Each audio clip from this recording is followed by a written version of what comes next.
بسم الله الرحمن الرحيم. اللهم صل وسلم وبارك على سيدنا محمد. ازيكم حبايبي؟ عاملين ايه؟ يا رب تكونوا بخير وصحة وسعادة يا رب. النهارده بقى زي ما وعدتكم وقلت لكم هنعمل الكحك. عملنا البسكوت وانتهينا منه، لسه الكحك بقى.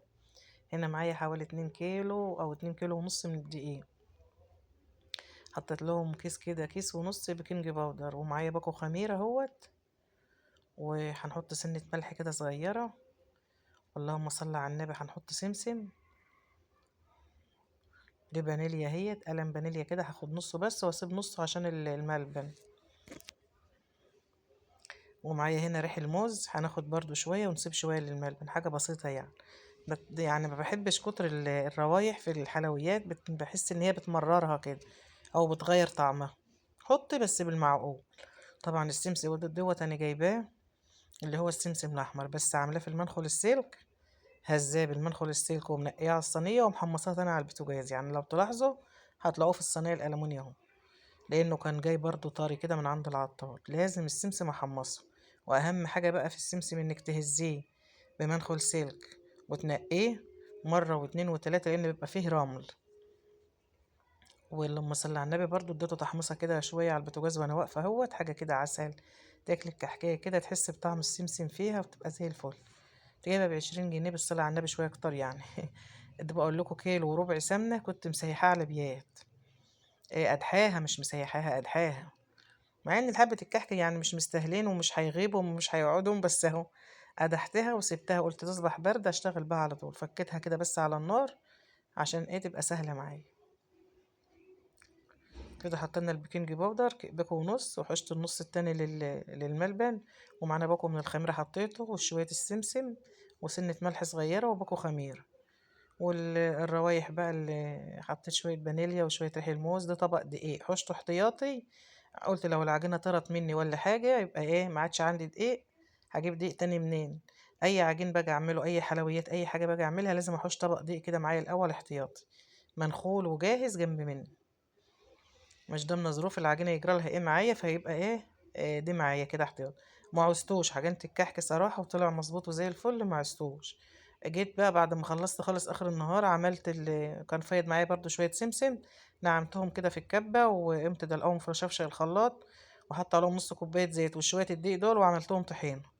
ايه رأيكم بقى؟ عملت برطمان طحينة والله العظيم عسل. انا عجنت بقى كده، انا بنبش الكحك ما بتعجنش يا جماعه عشان ما يعضمش، وعشان ما يعملش عرق. معايا كيلو لبن اهو، خدت الكيلو اللبن كله. دي كيلو لبن بقري اهو. طلعته من التلاجة، فكيته على النار، غليته بقى، يعني غليته غليان. وعجنت بيه صراحة كله. كل ما اجي احط بقى لبن الاقيه العجينة عايزة كمان معايا. خدت الكيلو اللبن كله، وجبت شوية مية في الحلة في الاخر كده، ما عوزتهمش. ما حطيتش مية خالص والله، اتعجن بلبن اهو. هتشوفوا معايا بقى الوعايه بتاعه اللبن هتفضى خالص. واهم حاجه في الكحك بقول لكم ايه، تفتيح زي ما بشاور لكم بايدي كده، بقول لكم وتفتحيها كده بايديك الاتنين، راحه وجايه كده، ما بتعجنش يا جماعه وما بتلتش. والبسكوت نفس النظام، ما بتعجنش وما بتلتش. شويه كحك بقى عسل عسل كده، بألف هنا بألف هنا والله. يا ريتكم يا حبايب قلبي كنتوا جنبي. بتحطي شوية من البيكنج باودر على الملبن وانت بتعجنيه.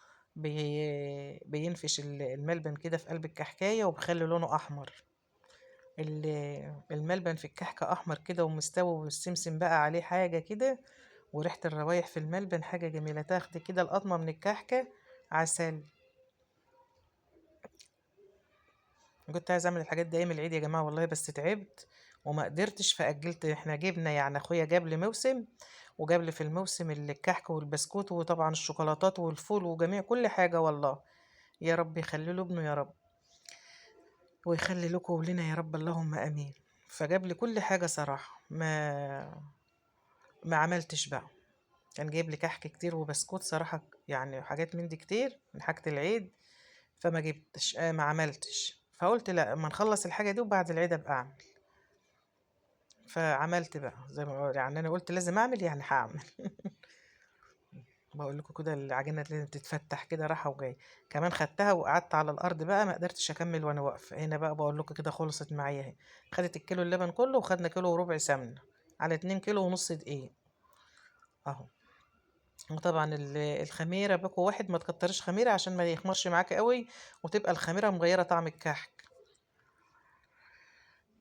خلصنا كده عجينة الكحك وانتهينا منها. معانا هنا كيلو ملبن، خدت صبعين اتنين بس وسبت الصبع التالت، قلت مش هعوزه، يا ريتني عملته عشان جيت في الاخر فاض معايا حتة عجينة عملتها سادة كده من غير ملبن. بس يلا مش مشكلة، ابقى اكلاني بقى بعدين على رواق. قطعته بقى كده اهوت، وهنحط عليه برضو شوية من السمسم وشوية بيكنج باودر والفانيليا اللي قدام. من كل حاجة كده تحط حاجة بسيطة عشان ما تكتريش روايح. وطبعا انا عجنته في الحله ده عشان مطرح سمنه، وسبت فيها شويه سمنه عشان اعجنهم ايه اعجن السمنه في الملبن. عاوز حته سمنه كده هاخد سمنه من اللي قدامي دي. طبعا انا كنت جايبه علبتين سمنه همت عشان البسكوت، العلبه كيلو ونص روابي. وتيجي تعملي حلويات حاجات من دي لازم تجيبي سمنه نظيفه، سمنه الهانم، سمنه كريستال، جنه، روابي، الحاجات النظيفه دي. وذلك برضو الزيت برضو. كنت بقى عايزة أعمل اللقمة الصفرا اللي هي المحوجة، والناس بتقول المحوجة والناس بتقول اللقمة الصفرا. فكفاية عليا كده صراحة، أبقى نعملها بعدين وفي وقت تاني بقى. ممكن إن شاء الله نعملها في العيد الكبير ونعمل معاها شوية قرص إن كان لنا عمر يعني بإذن الله. هعمل بقى معاكم المحوجة اللي هي اللقمة الصفرا والصلاة على النبي، ونعمل شوية قرص كده إن شاء الله بإذن الله إن كان لنا عمر يا رب. حبايبي تسلمولي كل اللي بخش عندي وبشاهد لي فيديو وبحط لي كومنت حلو وبحط لي لايك. ربنا يسعدكم يا رب ويجعله في ميزان حسناتكم يا رب، ما يحرمني منكم ابدا يا رب، اللهم امين. كده بقى خلاص عجننا الملبن اهوت. شويه سمنه سبتهم في الحله حاجه بسيطه كده، وخدت حته عليهم من العلبه. لا اله الا الله محمد رسول الله. هنا بقى بقول لكم الملبن كده خلص اهوت، وكترت عليه السمسم عشان يبقى ايه مخلي طعمه جميل كده. خلصنا بقى كده الملبن وانتهينا منه، هناخد الحاجة بقى ونخش على الأوضة بقى ايه نقعد نشتغل في الكحك بقى، ننقش فيه. هو ما بتبطش يا جماعة، كحك ما بتبطش. انت بس بتحشيه ويا دوب على كفة ايدك كده وبتنقشي بقى الكحك بتاعك. كان عندي شوية مناقيش كده من زمان عيناهم، طلعتهم الصبح غسلتهم ونشفناهم كده وجهزناهم، وغسلنا الطبلية وغسلنا الصواني. لازم الحاجة ديت كده قبل ما تعجني العجين وقبل ما تعملي أي حاجة تكوني غاسلة حاجتك كده ومرتباها ولو ما عندكيش أنبوبة على الفرن تربطي الأنبوبة كده وتظبطي الدنيا.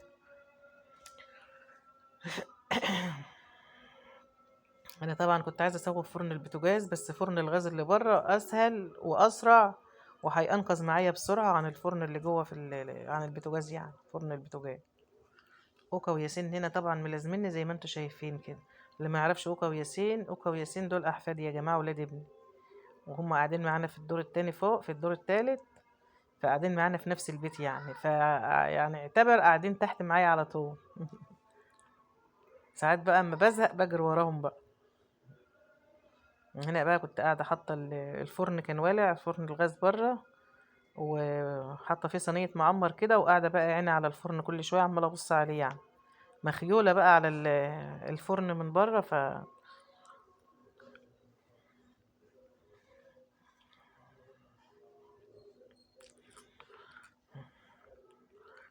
هما كده مش بريحوا، خدوا يجي طبق عجين بهدلوه ليا الاتنين ومش بريحوا.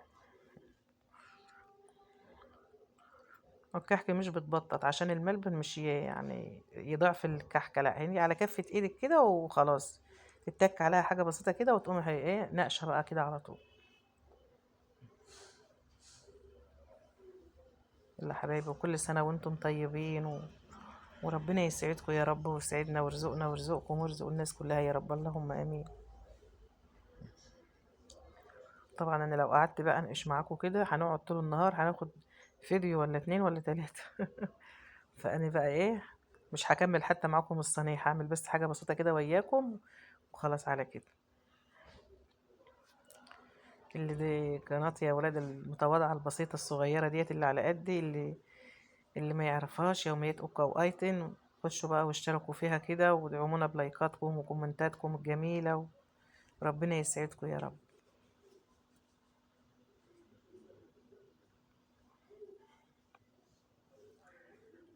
لا اله الا الله محمد رسول الله. شوفوا عمال ياسين كل شويه عايز عجينه، وأوكا نفس النظام.